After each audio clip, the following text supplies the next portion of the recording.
we've got Kieran Mackie from Amulet Security, the MD. And we've also got Kelly Wessell, and she's the Security and Resilience Manager, and it's for London Zoo. So up you come, guys. So you may be thinking, security at a zoo, why do you need it? But hear us out, and we will hopefully explain to you a really exciting project and journey that we've been on.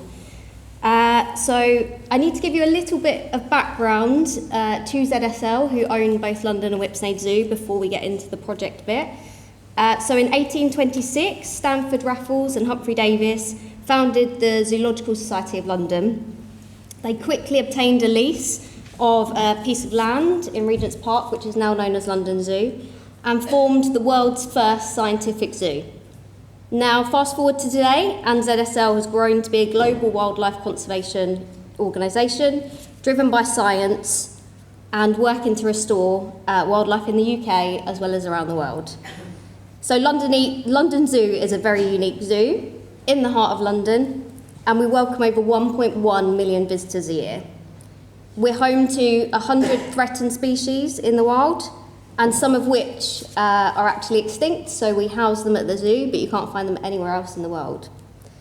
The key focus for the project and the case study that we're going to speak about was to ensure we're providing a safe site for our staff, volunteers, visitors, and most importantly, our animals. And we initially set out to protect our site perimeter and give a much needed update to our archaic analogue CCTV system. Though it wasn't 200 years old like our zoo, it was in well need of an update. Also, being a key visitor attraction, we have a duty of care to all who visit us, and staff, volunteers and animals again, to make our site as safe and secure as possible, as well as protecting, a heritage site in London.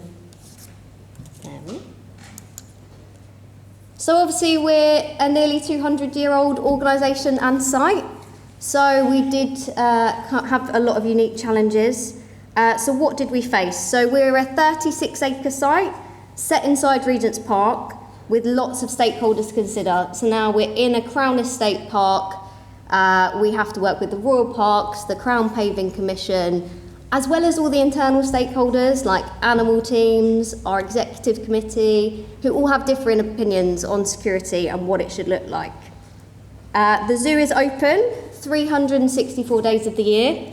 We only close on Christmas Day, and some of our teams still work on Christmas Day to feed all of our animals. Being an almost 200-year-old site, we have a lot of listed buildings, so some of you who may have visited the zoo as children would know that we've got an old penguin pool that is listed, doesn't house penguins anymore, it's not suitable. A Casson pavilion that used to house elephants many years ago. Elephants aren't in there anymore, we've moved them to our sister site Whipsnade, and an old reptile house. So the installation had to work with our existing infrastructure and be really sympathetic to our heritage and our historical buildings. Security mindedness has been growing in our organisation since I've been put in post and have been working with Amulet. So it was now spotlighted with a huge project, lots of people wanting to get involved, and we needed to ensure that we had effective risk management, but without it being too excessive. We're a customer-focused organisation. People come and visit us. We don't want security kind of chucked in their face. We want it to be sympathetic to our visitors and our staff. But once we'd started this project and had interest and buy-in, it expanded greatly and has turned into something very different to the original scope. Considering the landscape of tech, we've spoken a lot about AI. We're not involved in AI at the moment. I think that's a bit too far for us as an organisation as yet. And people's perception of tech had to be considered. And it was not to replace people or our security team. It was to enhance their functions and job roles and hopefully help them to be able to respond quicker. This is you. So, time for an upgrade. As Kelly mentioned, the zoo is 200 years old. The CCTV not quite, although it might as well have been.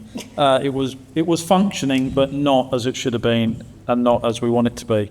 So what did we do? We undertook a penetration test. What is it that was required? Where did it need to be? Were the camera locations suitable? Were they covering the right areas? And it was time for the upgrade, which included new cameras, reviewing locations, and different types of cameras specific for different roles. With a view of the future as well, because obviously there is, as we've spoken about today, AI technology, learning algorithms and other things that are coming down the line. So James and the team looked at how we could put the infrastructure and upgrade the infrastructure in place to put something there that is future-proof. One of the key things about the project was the partnership that we have with ZSL. It was understanding that we've got the technical expertise from a security point of view, but they understand the zoo, how it's used, how the visitors engage with that technology, what's acceptable, what's not. And that really helped drive the project forward, and for us to have that partnership and that open dialogue of what do you actually want to get from the CCTV systems, what do you actually want to use it for, and then build a system that actually fulfilled that requirement, rather than historically would have said, well, we'll put that camera up there, cover that entrance, and then we'll just view people coming in and out. Well, actually, can it do more? Can it do people counting? Can we look at demographics of visitors? Can we look at dwell times, attendance levels, etc., etc.? So it was about understanding the art of the possible and then what the zoo could use that information for. So what we've done, so I covered off some of this. So we utilised the existing IT infrastructure at the zoo where we could. We installed industry-leading CCTV cameras. We used the latest technology, and this sentence is way above and beyond my understanding of tech, that apparently has deep learning algorithms. And if you all know more about me, what that means, then good. Let him know. All the cameras are high definition, and one of the other parts of the project was to upgrade the control room to make that an environment that people could actually use to view the cameras and make sure they were using to the best of the capabilities. And this was where it got interesting for me. So this project started out about making the zoo safe for the visitors and the animals and the people that work there, and it was a project that started around safety and security. It very quickly changed and became more than just about safety and security. And questions were being asked about what more could we do with the cameras? And through the partnership, the more that different parts of ZSL got engaged with us and what we were doing, the more they understood the capability of the cameras and the systems.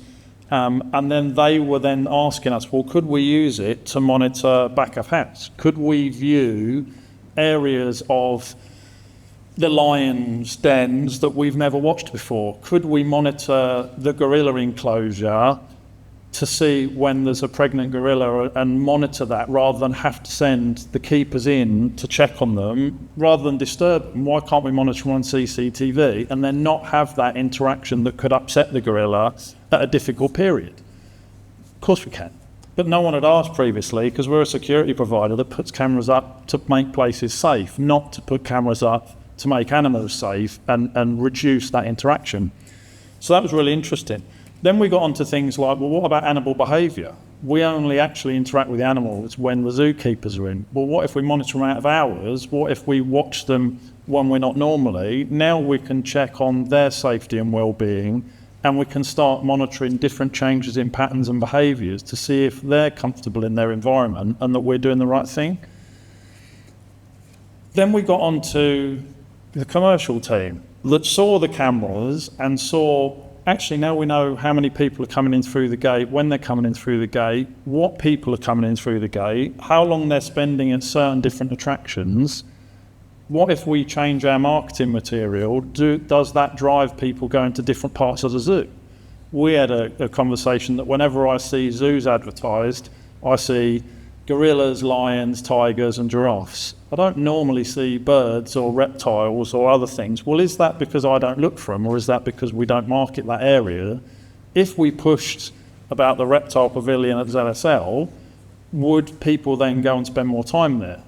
well, if we've got heat mapping and dwell time cameras, we'd know. And then we could see, does that marketing have a direct impact on how long people are spending at different parts of the zoo? So it then became more, and that's where the excitement came of, actually, we can do so much more than just make the zoo safe. As Kieran alluded to, there's a lot more to come. I think we are embracing technology more so now than any other time in our organisation, specifically security technology. And, you know, we found that there's a lot more uses to us as a zoo than it just being security tech and just being a camera, watching a gate, making sure people aren't coming in. It's making us a more resilient business by utilising and embracing it, rather than shying away from it like we used to. I think a lot of us were quite scared of new technology. AI, I'm still not sure about. I'm still a bit about AI, but we weren't embracing it as much. And the fact that, you know, the team at Amulet, James and the engineer team came and had these discussions with us and said to us, it can do way more. We're now benefiting commercially as a charity out of things that were put in for security purposes. So it's a really exciting time for us. So we've put in, for example, a screen at our Land of the Lions, so we can live stream cameras to a screen if the lions decide they want to go off show. Our visitors come to see animals, we know that. When they're off show, people are a little bit grumbled. So we're then bringing these screens out for people to be able to see our lions back of house, which is then in turn enhancing our visitor experience. Our animal teams, as Kieran said, can monitor our animals overnight. So when we're due new species, so I don't know if any of you saw in the news or on social media, but we've just had 2 endangered Western lowland gorillas born at the zoo.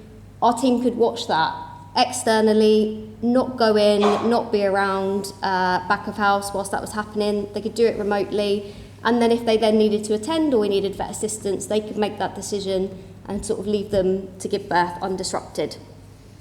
People counting for commercial, helping us to be more charitable and bringing in funds. And there was a big thing here about people and tech, and I know there was a conversation earlier about, you know, we need to focus on the people. That's what we do as a zoo, visitors, staff, and this is all complementing that and helping our team to work smarter, to have better response times, to give us data. Our animals are getting the best care because we're giving our teams tech in order for them to monitor them, protect our perimeter, and ultimately give our visitors, staff, volunteers and animals a safe place to be in. And that is it. Thank you very much.